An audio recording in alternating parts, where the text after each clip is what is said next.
Good morning! Ito na nga ang continuation ng ating layover sa Singapore. Konting oras nga lang yung tulog namin pero kailangan kasi ginusto namin to. Huy! 1 AM na kami natulog at gumising ng 4 AM. Oh, bilis. Kaya kailangan namin ng panangga. May dala kaming medicines at everyday vitamins.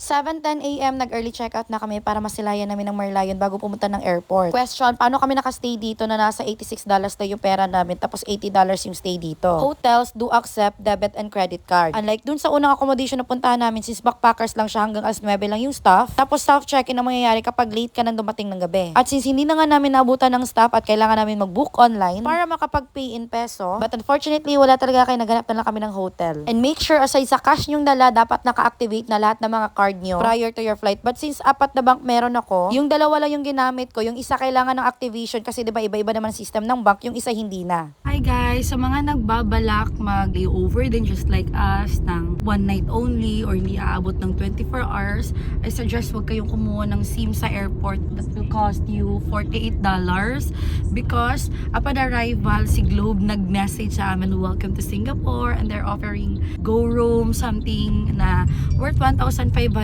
for 20 GB. That's for 30 days depende sa paggamit mo. So yan yung ginagamit namin now. So hindi kami umabot ng $48.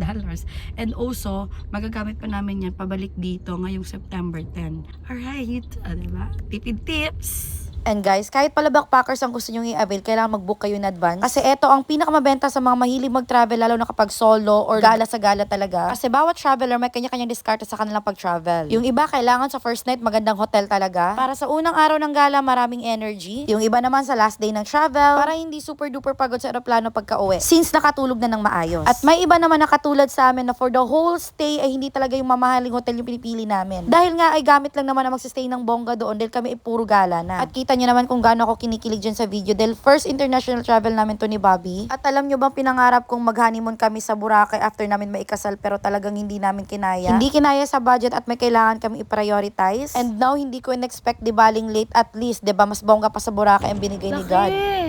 Sobrang laki!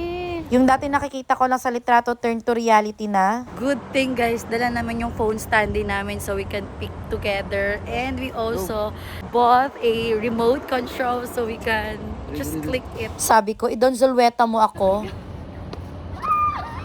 Pag ganito talaga, hindi ako kayang buhatin ng asawa ko, pero pag sa ibang bagay, huy.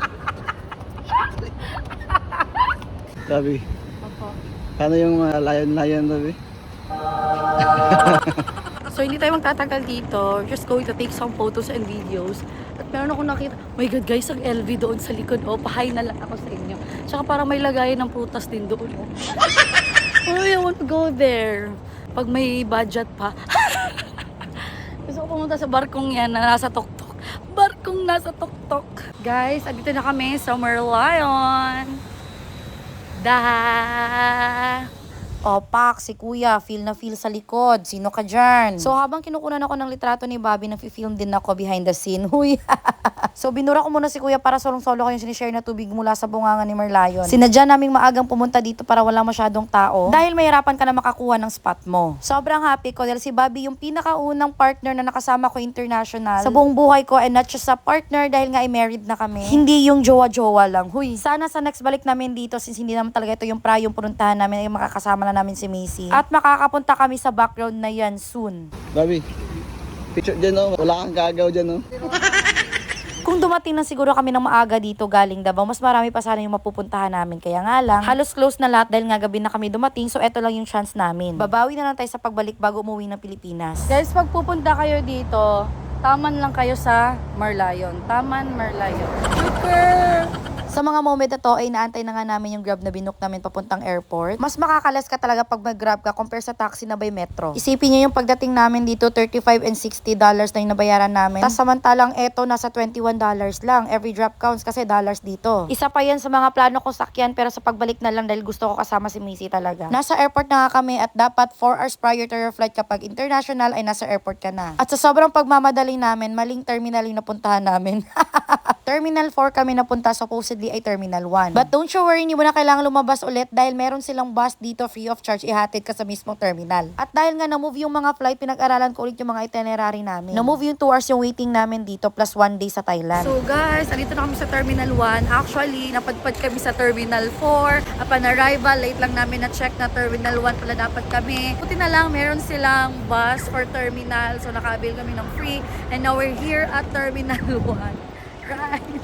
Ano bago ako? Akala ko kung ano yung lumilipad. Sobrang laki ng airport ng Singapore, napaka-sosyal, mabango, at may only wifi din. Baka gaya ko, manibago kayo pagdating sa airport ng Thailand. At dahil nga nagutom na kami, dito na kami kumain sa airport ng aming lunch. Nakaka-drooling over yung mukha ng Tom Yum, pero talagang wala siyang lasa, guys. I don't know, baka sa timpla lang din ng mismong restaurant na pinagkainan namin. At dahil nga plus 2 hours pala yung pag-aantay namin dito, dumaan na muna kami dito sa tindahan ni Paul. Sure ko baka pagsabi ng tindahan ni Paul para magkaibigan lang.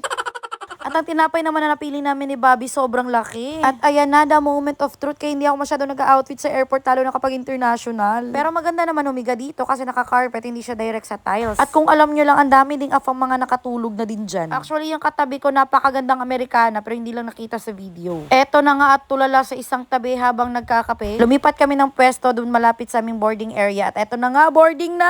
See you in a bit, Thailand! Sawadee ka! Nabuhayan na ulit. At yung flight naman Singapore to Thailand is 2 hours lang. Sa mga direct flight soon from Davao, mga nasa 6 hours yung biyahe. Pag galing kang Manila, siguro mga nasa 4 hours na lang, less 2 hours. Ang laki ng aircraft namin na itong FA, parang pamangkin ni Bobby na si Bea. At dahil nga gutumin tayong tao, syempre umorder na naman tayo dito. Rice meal nga sana ang orderin ko kaso sabi maglaland na daw kami kaya snacks na lang. And I can't leave kapag walang rice talaga, huhu. At para iwas board, pwede ka mag-connect dito sa kanilang wifi, pwede mo rin makita sa map kung saan na kayo banda sa lupalok ng mundo. At para dagdag kaalaman na lang din kung ano yung mga kapitbahay niyang mga ibang countries. Ayan, yung mga sakop ng Asia. Next naman is naganap na ako ng laro. At ang napili ko ay bubble shooter. Paborito ko to, uso pa yung hulog piso.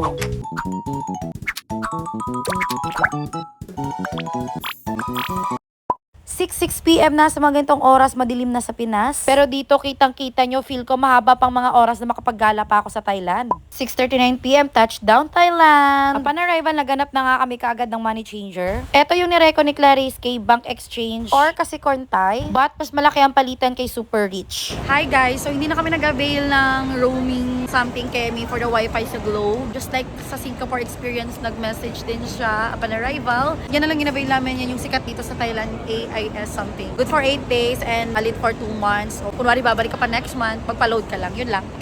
Here's our ball for drop.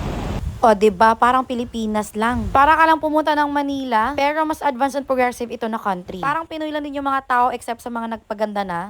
Guys, we're here na. So, nandito tayo sa area kung saan mas maraming nagsistay na turista. So, nareko ito ng friend ko here. And we're now going to our hotel. And we're staying here for extended until 10. Oh my God, I'm so excited. And I'm going to call Clarice now. So, dito kami nakastay sa Khao San, sa Sawasdi House. Mas maraming tao dito at turista. Feeling mo, turista ka din talaga. So, here, naka-check-in na kami. We're on the 3rd level. And nag-extend na din kami for another night. I-extend yung flight namin, which is very short notice na. Wow! Twin bed.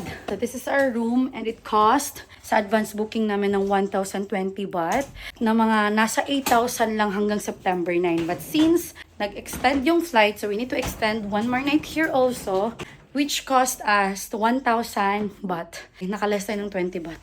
It's good but not ideal for senior citizen, PWD, pregnant because they don't have lift here. They only have stairs which will make you hangak. Hinihingal kami guys, tatlo yung bagahe namin.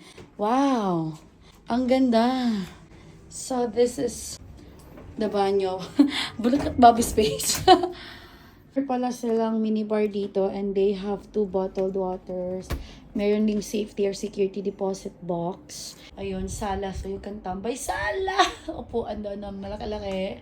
Correct me if I'm wrong. Is it laundry basket? Yes, they also have blower so I can easily blow dry my hair.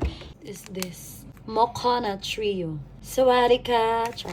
Guys, yung daan dito parang nasa Italia lang. Italia! I'm with Clarice!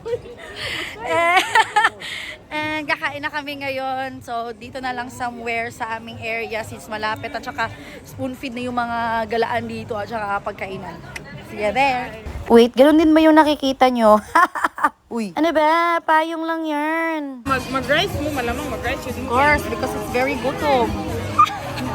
Ang daming pagpilian dito guys, mahababang kalsada pa to para paglalakbayan nyo at ito yung napili namin. Sobrang takam na akong mag-rice. At kahit sino sa kanila nire-record talaga sa amin yung papaya na pagkain. Tsaka guys, pag nakikita nilang hindi mo na ginagalaw yung plato mo, kukunin nila yan diretso. Dito sa pinagstayan namin sa Kausan ay spoon feed na talaga at ang dami pa dyang area kung saan nakakabuka ng backpackers lang.